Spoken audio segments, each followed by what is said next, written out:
our opening words, the welfare of our city. The prophet Jeremiah states, "Seek the welfare of the city in which you live. Pray for it and work for it, for in the city's welfare you will find your own welfare." Our welfare and the welfare of our neighbors are joined in a common fate. We gather to recognize this simple truth, that the power of love is the strongest saving power in the world. As Arnold Toynbee states, love is the ultimate force that makes for the saving choice of life and good against the damning choice of death and evil. Therefore, the first hope in our inventory must be that love is going to have the last word. We gather today in love, recognizing the profound power that emanates from such love. We gather to bring the power of this love into being and to act from it. For in the welfare of our city lies our own welfare. Welcome.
Good morning, everyone, and welcome to the Unitarian Universalist Church of Berkeley. My name is Andrea Brown, my pronouns are they, them, and I'm today's worship associate. I'm joined today by this assistant worship associate, Haley, one of my dogs. If this is your first time here, we're so glad you've come. This is a welcoming congregation, and we're always working on how to welcome and care for one another. Whoever you are, we welcome you in the fullness of who you are.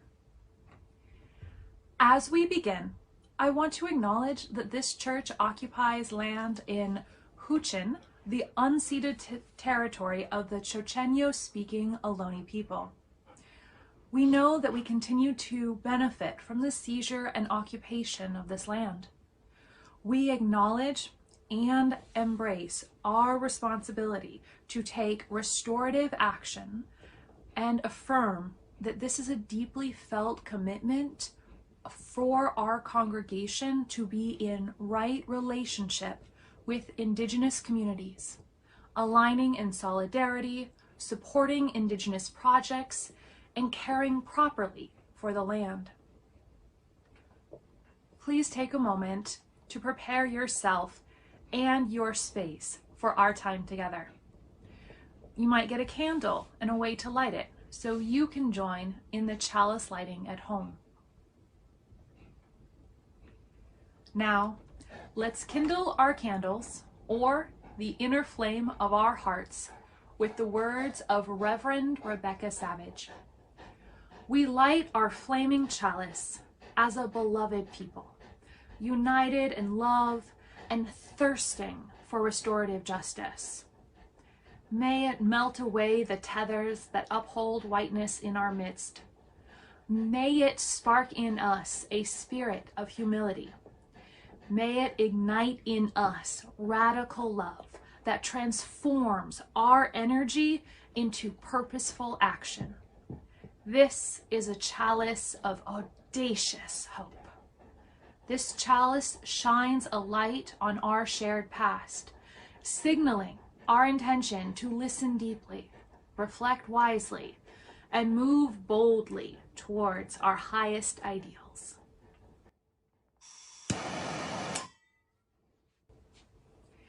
I invite you now to share in the comments where you are by writing, "I carry the flame" in whatever town, city, or indigenous territory you are joining us from. And now, please join in singing our opening song, "Come, Come, Whoever You Are." The words will be on the screen.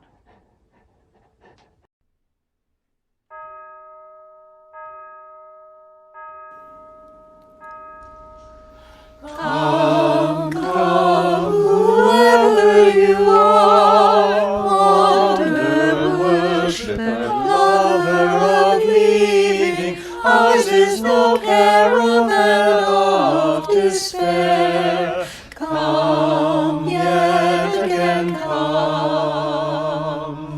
Come, come, whoever you are, wanderer, worshiper, lover of leaving, ours is no caravan of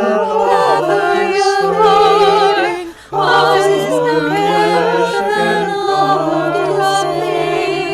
Ours is no caravan of despair. Ours is no caravan of despair. Come, yet again come. Ours is no caravan of despair.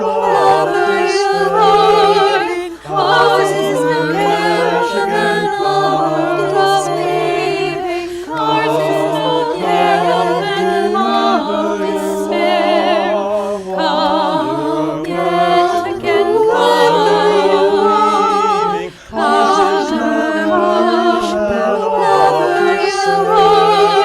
Ours is no caravan of despair. Ours is no caravan of despair. Come, yet again come.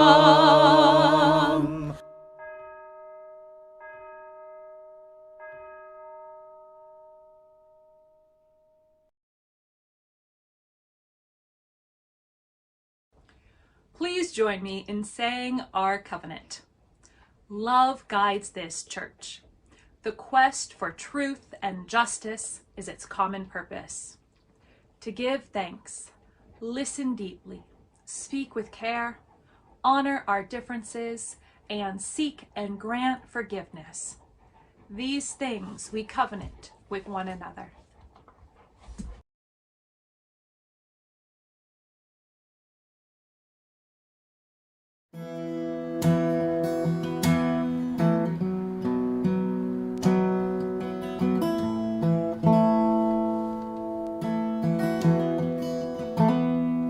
When I was a child each week, on Sunday we would go go to church and pay attention to the priest, and he would read the holy word and consecrate the holy bread.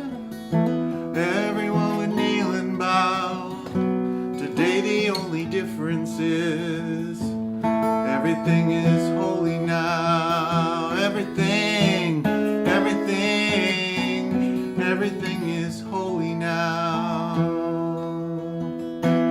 When I was in Sunday school, we would learn about the time Moses split the sea in two, and Jesus made the water wine. And I remember feeling sad that miracles don't happen still. Now I can't keep track, 'cause everything's a miracle. Everything's a miracle. Wine from water is not so small, but an even better magic trick is that anything is here at all. So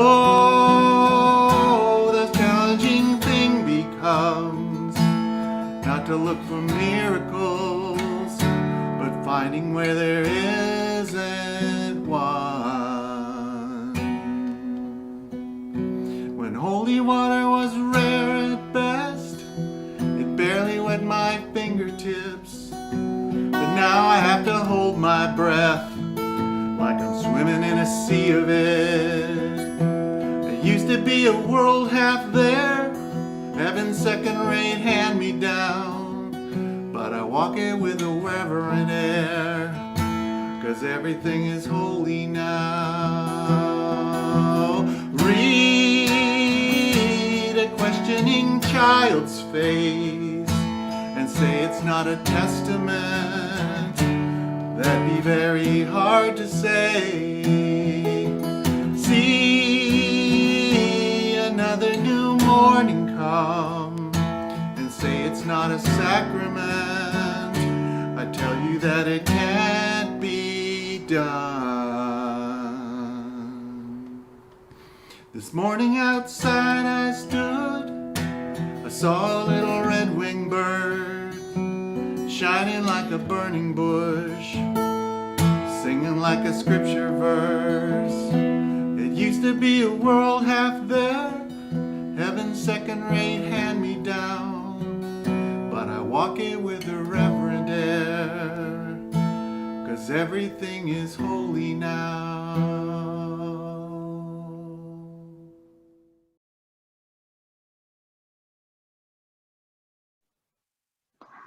Good morning, everyone. I'm the Reverend Catherine Boyle. My pronouns are she, hers, hers. And this is the time for all ages. So if you are young or young at heart, get close and get comfy, because today we have a poem by Matthew Rosen. It is called You Matter. You matter. There is no one like you, never will be again, from the birth of the earth to its outermost end. You, an eager shout, a sacred yes that moves your flesh, your bones, and your breath. You, she, he, ze, they, you are whole and okay, gracefully teaching your truth and your way. You cannot be forgotten. We cherish you so. Your voice and your hands can do more than you know. You see old things anew. You turn and test them. Your wonders exhaust our old words to express them. You speak and lay bare all you dig up and hold aloft from the conventions grown cold. You upend every rock and pursue every glimmer and give a new name to each sparkle and shimmer. You chart out new paths, go beyond our horizons, new friendships, new stories, your hope always rising. You are welcome, wanted, whatever skin you're in, whatever neighborhood you were born in. You play across fences that keep us divided. Old walls become weak when your love is ignited. You call us to kindness and questions, reminding the life of our living is found in the finding. There's no one like you, never will be again from the birth of the earth to its outermost end. You matter, you do. We'll keep learning with you. Now stand on our shoulders, see what you can do.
We now enter the time in our service that we make for our hearts and our spirits, for our cares and concerns for one another. We lift up and hold the joys and the sorrows, cares, concerns, and challenges that we may be facing. During our time of silence this morning, I invite you to share any joys or sorrows or significant milestones of your own in the comments. I invite us all to hold these cares in the compassionate embrace of this loving community.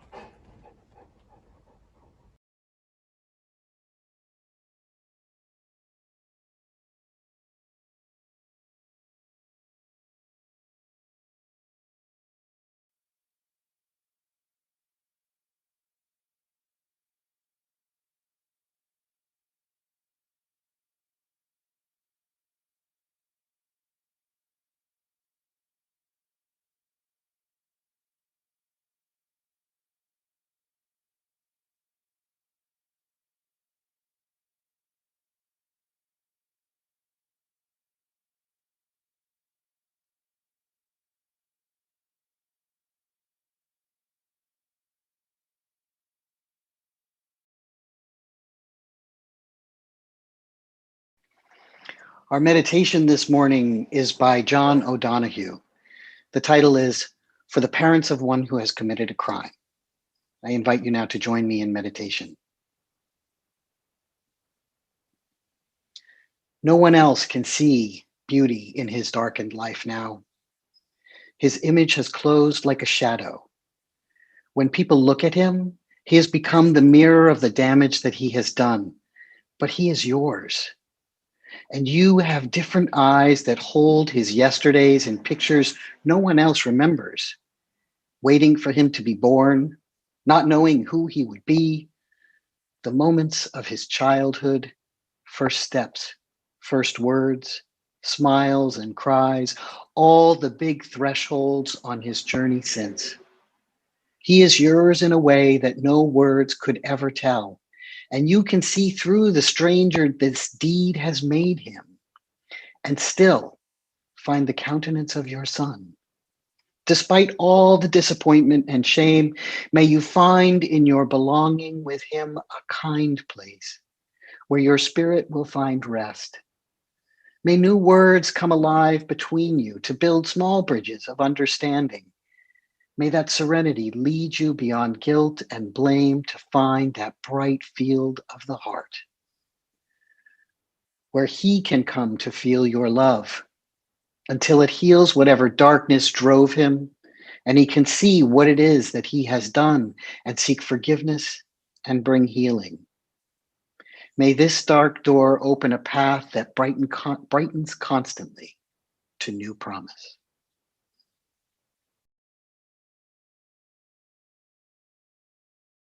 Circle round for freedom, circle round for peace, for all of us in prison, circle for release,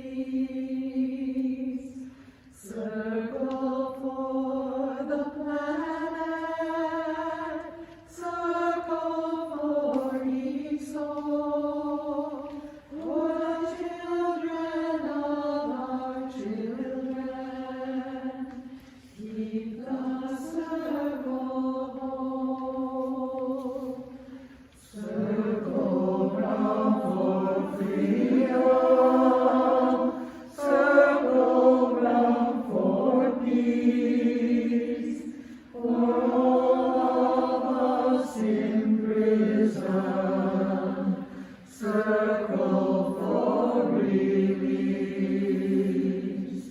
circle for the planet, circle for each soul, for the children of our children. Keep the circle whole. Circle round for freedom, circle round for peace, for all of us in prison, circle for release, circle for the planet, circle for each soul, for the children of our children. Keep the circle whole.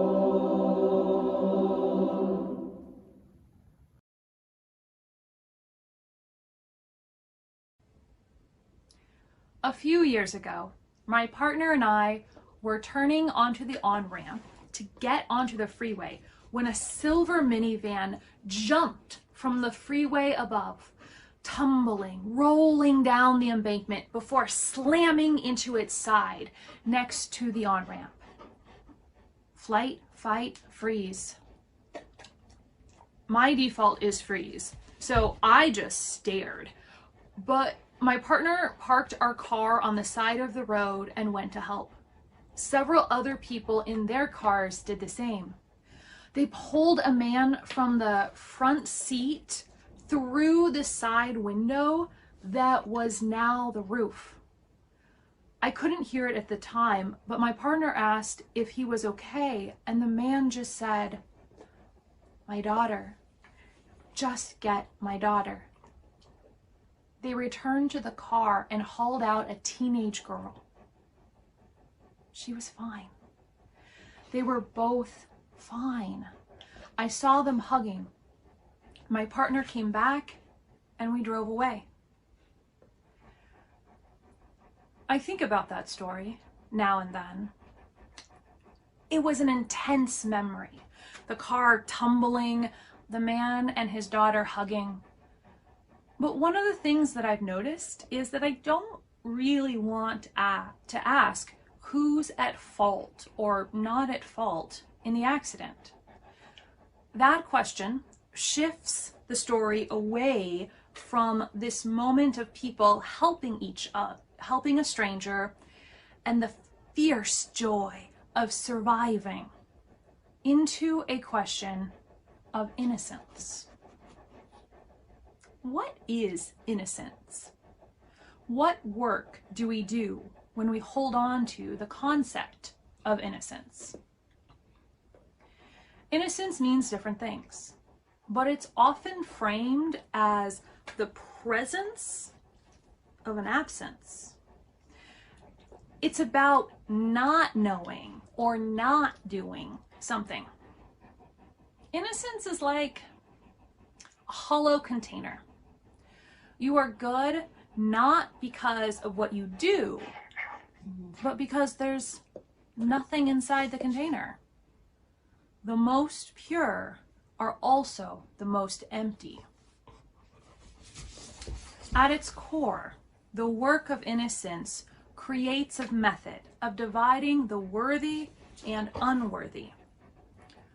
When the young black teen, Michael Brown, was killed by a white police officer, the New York Times published an article about Brown that began with the words, "Michael Brown, 18, due to be buried on Monday, was no angel." Scholar Jackie Wong writes, "Innocence is just code for non-threatening to white civil society. Innocence allows us to divide black and brown folks into camps, those who have innocence and deserve saving, and those who lack the lack that is innocence and can be condemned, jailed, and killed. Innocence is a hollow container, and that container is shaped like white supremacy." But does giving up innocence mean we slink towards victim blaming? Where innocence might be useful, some say, is when someone is hurting you. Innocence is how some people say, "Hey, this is not okay. I did nothing wrong to deserve this hurt." And it's important to say that. We carry so much unearned pain. You do not deserve that pain. But can we learn to say this pain is wrong without holding on to innocence? Without holding on to the idea that some people deserve that pain? Because that's what innocence implies. That there are some people who deserve to be hurt because they lack the emptiness of innocence. I don't want a world of good and bad victims. A world entangled with white supremacy that keeps throwing black and brown lives into the unworthy category. I don't want to live in a world focused on innocence. We are not a people hungry for our own absence. Instead, I want to live in a world where the questions are about how can we stop harm and help each other? Like the father and daughter hugging on the side of the road. I want a world where we too can embrace the fierce joy of surviving together. May it be so, and amen.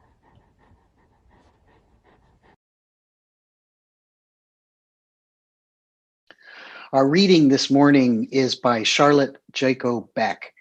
It is titled "The Opposite of Injustice is Compassion." And she's speaking specifically to the kind of meditative practice that we do each week and the kinds of outcomes that we can expect if we engage in these practices on a regular basis.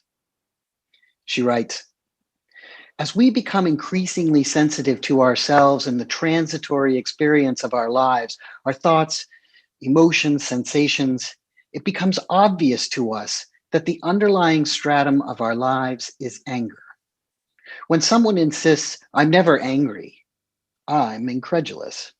Since anger and its subsets, depression, resentment, jealousy, backbiting, gossiping, and so on, dominate our lives, we need to investigate the whole problem of anger with care. For a life free of anger would be the promised land of milk and honey, nirvana, an existence in which our own worth and that of others is a blessedly confirmed reality.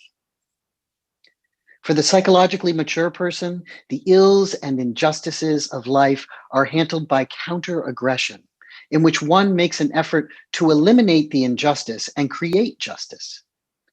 Often, such efforts are dictatorial, full of anger and self-righteousness. In spiritual maturity, the opposite of injustice is not justice, but compassion. Not me against you, not me straightening you out of the present ill, but fighting, not me fighting to gain a result for myself and others, but compassion.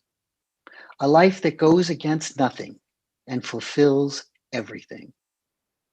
All anger is based on judgments, whether to ourselves or others. And the best answer to injustice is not justice, but compassion or love. You ask, but what am I to do in this difficult situation? I must do something. Yes, but what? Always, our practice must be the basis for our actions. An appropriate and compassionate response does not come from a fight for justice, but from that radical dimension of practice that pathos all understanding. It's not easy. Perhaps we must go through agonized weeks or months of sitting, but the resolution will come. No person can provide this resolution for us. It can be provided only by our true self, if we open wide the gates of practice. Let us not adopt some facile, narrow psychological view of our lives. The radical dimension of which I speak demands everything we have, and everything we are. Joy, not happiness, is its fruit."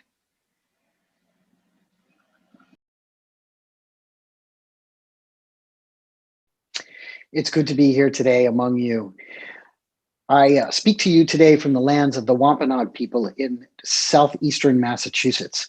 I'm grateful for the opportunity to be here with you this morning in Berkeley, California. Our history as Unitarian Universalists is steeped in social justice. For generations, we have worked for human and civil rights of the marginalized and the dispossessed. One such area is that of the criminal justice system. UUs have advocated for prison reform, the end to the death penalty, and rehabilitation for decades. Especially given the racist nature of our prison industrial complex, this has been an important move for us in the last few years.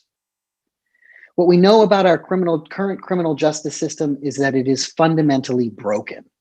Private prisons designed to generate cheap labor for business and, more importantly, finances and shares for its investors have pushed an agenda that encouraged incarceration for even minor crimes. And this past year, our prisons have been incubators for COVID-19, with little done to care for those inside.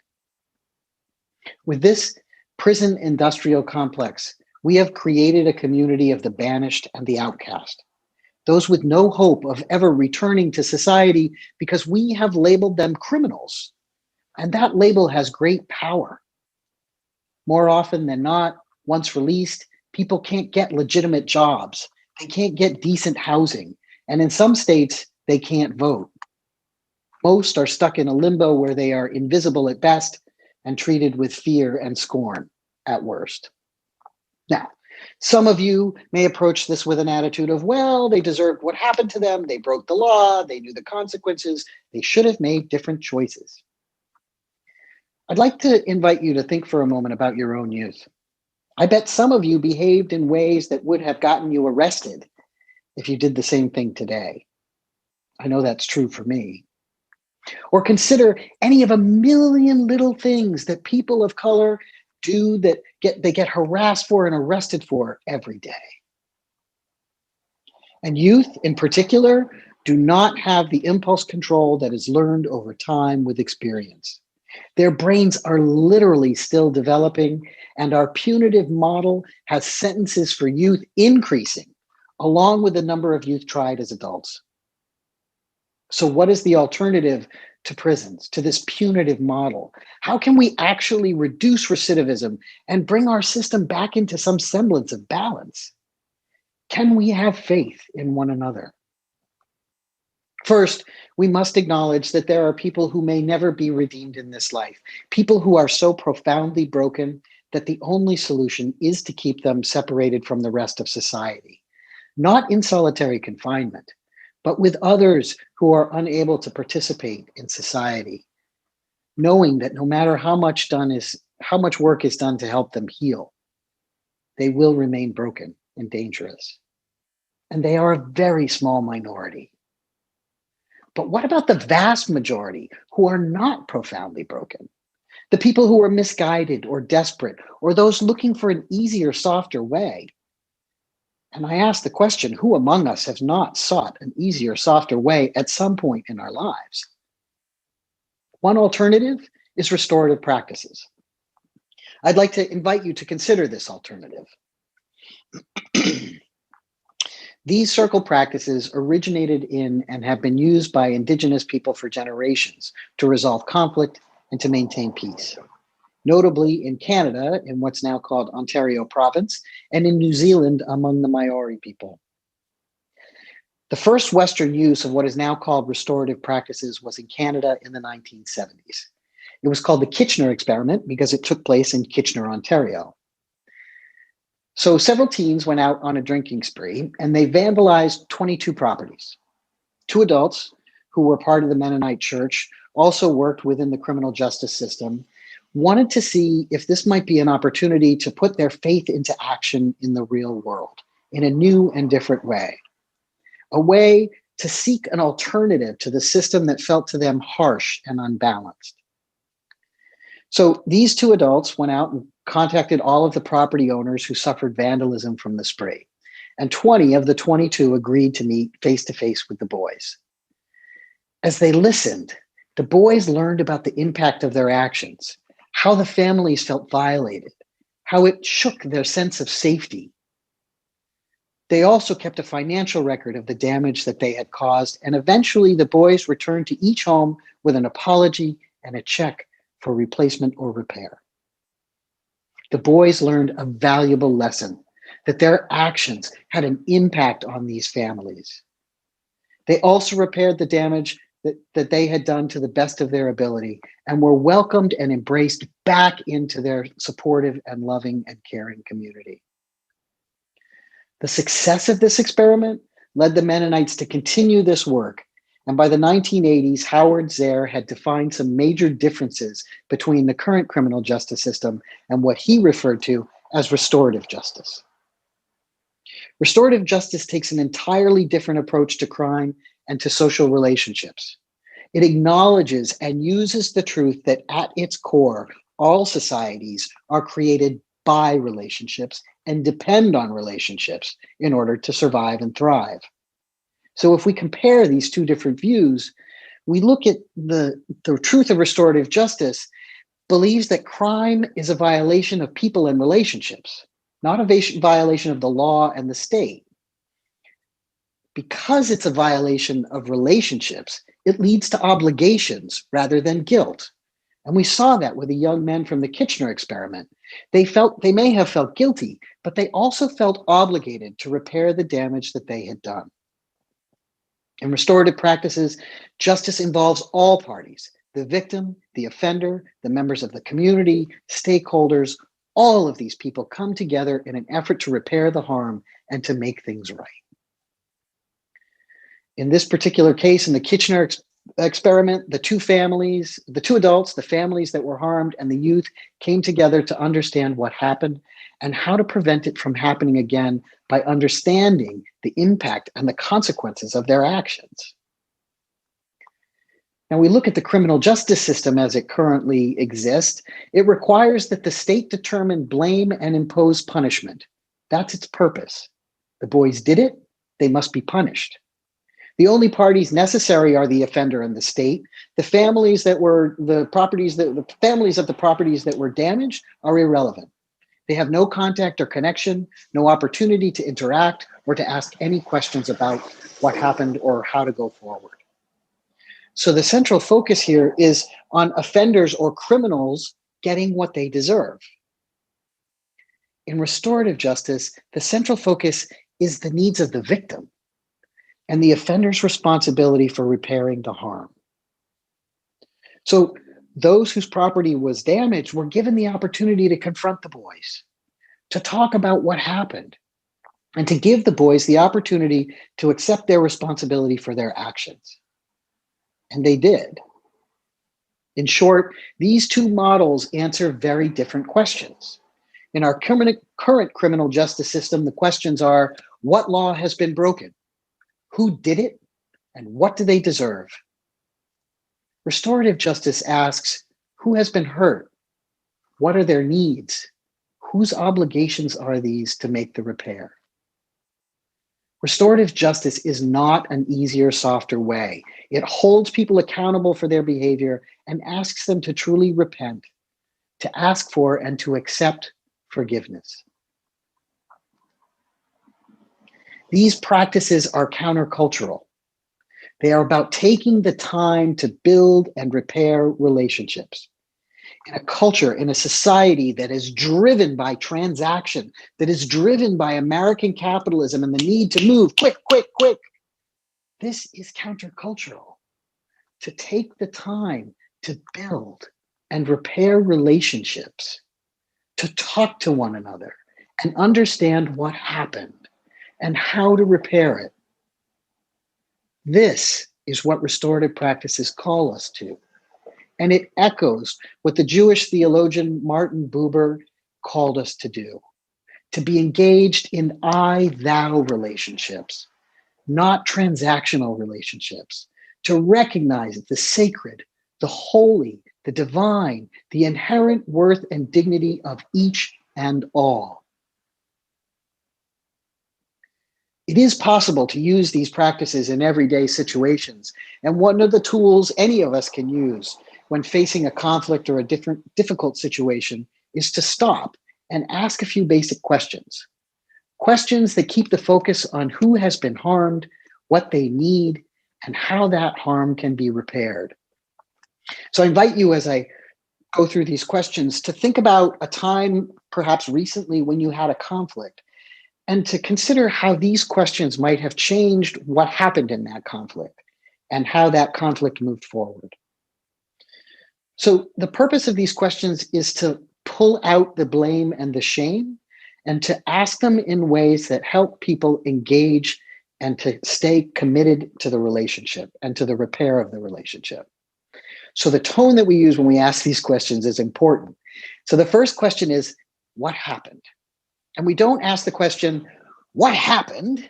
We ask the question, tell me what happened. And we ask that of all of the parties. Then we ask, what were you thinking at the time? What have you thought about since? Who was affected by what happened? And in what way? And what do you think needs to happen to make things right or to repair the harm that's been done? Now, there's one other question that I might add that you can kind of put in there. There's two, really. One is, what impact has this incident had on you and others? And the other is, what has been the hardest thing for you? And those two questions obviously would be asked of the person who was harmed rather than the person who caused the harm. When we ask these questions, anytime there's some kind of conflict or incident, We avoid falling into blaming and shaming. We get to see the process of the people involved. What were you thinking at the time? What do you think now? We know that all human beings are hardwired to connect. Just as we need food and shelter and clothing, human beings also need strong and meaningful relationships to not just survive, but to thrive. These practices are countercultural. They're about taking the time to build and to restore relationships. They are not transactional, but instead call us, as Martin Buber described, into I-thou relationships, the recognition of the sacred in each and every one. In a world fraught with conflict and polarization, in communities fighting to break the school-to-prison pipeline, in all the ways that matter, let us take the time to recognize one another as souls on the journey together. Let us place relationships and the sacredness of all life at the center. Let us give love the opportunity to win. May it be so. Blessed be, and amen.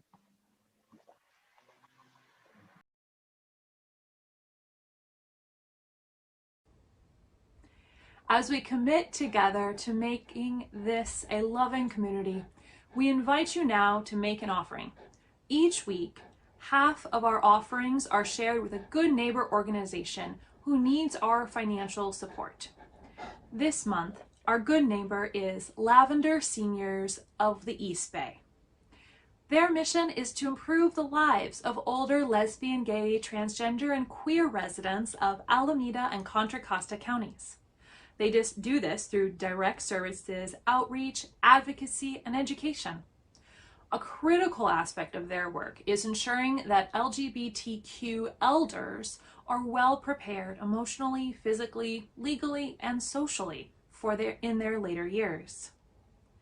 Offerings of any value are received with gratitude.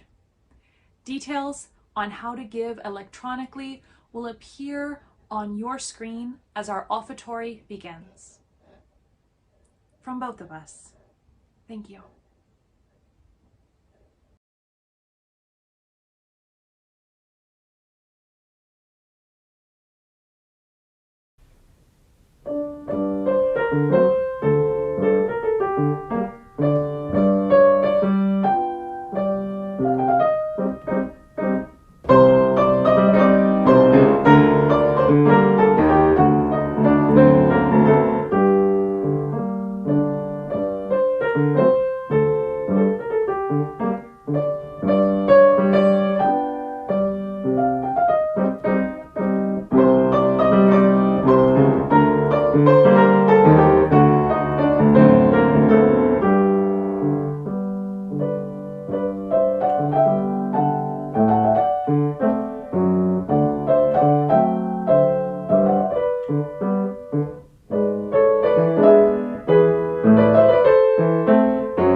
Please join me in dedicating our offering.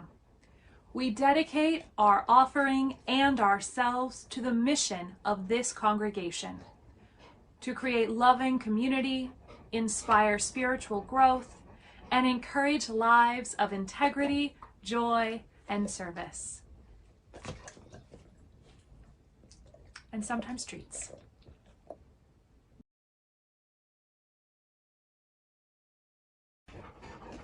It's been so good being together today, even virtually.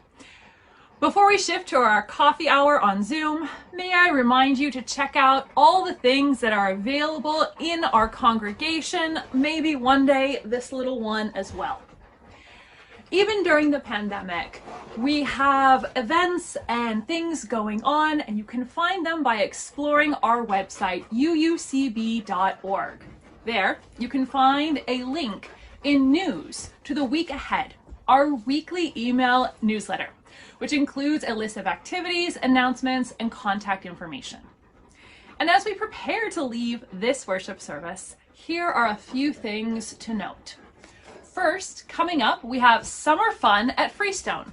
Grab your kids and camping gear, find out about the dogs. And for a fun weekend on Friday, July 30th at from 5 p.m. to Sunday, August 1st. You'll need to bring your own food and camping supplies.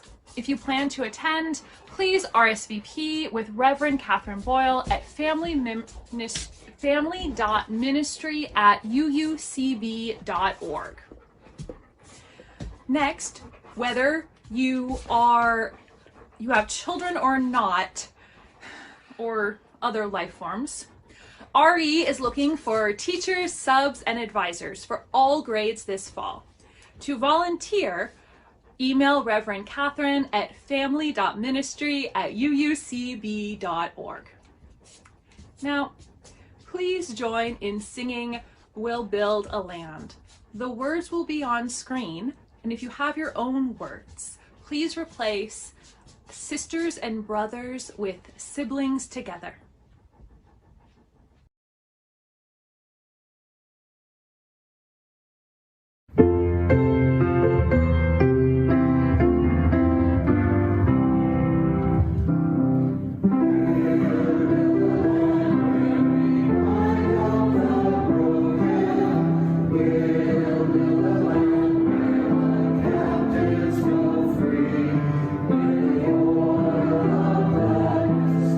All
closing words this morning are by the author Octavia Butler. She writes, "All that you touch, you change. All that you change changes you. The only lasting truth is change. God is change." Go in peace. Blessed be, and amen.